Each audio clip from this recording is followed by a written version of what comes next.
ब्रह्मा जी, तुम्हारी इस भूल के लिए मैं तुम्हें श्राप देती हूँ।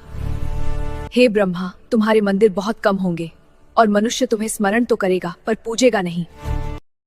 देवता भी जब अहंकार कर बैठते हैं तो उन्हें भी पूजा से वंचित होना पड़ता है। आज की कथा है सृष्टि के रचयिता ब्रह्मा और ज्ञान की देवी सरस्वती के श्राप की। सृष्टि के प्रारंभ में ब्रह्मा ने लोक, वेद और प्राणी रचे। चारों ओर उनका यश फैल गया। धीरे धीरे उनके मन में यह भाव आया, मेरे बिना यह संसार कुछ भी नहीं। यही विचार अहंकार बन गया।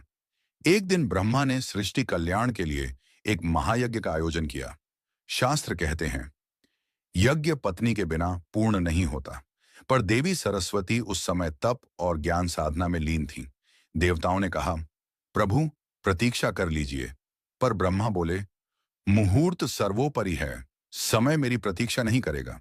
देवर्षि नारद की सलाह से एक दिव्य कन्या प्रकट हुई, देवी गायत्री।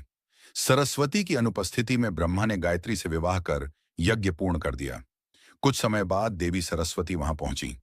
उन्होंने देखा यज्ञ समाप्त हो चुका था और उनके स्थान पर दूसरी देवी विराजमान थी। सरस्वती का स्वर शांत था पर वाणी कठोर। जिसने ज्ञान होते हुए भी धैर्य त्यागा वह मार्गदर्शक कहलाने योग्य नहीं। तभी उन्होंने श्राप दिया, हे ब्रह्मा, पृथ्वी पर तुम्हारी पूजा सीमित होगी। तुम्हारे मंदिर बहुत कम होंगे और मनुष्य तुम्हें स्मरण तो करेगा पर पूजेगा नहीं। ब्रह्मा ने पश्चाताप किया पर कर्म का नियम अटल था।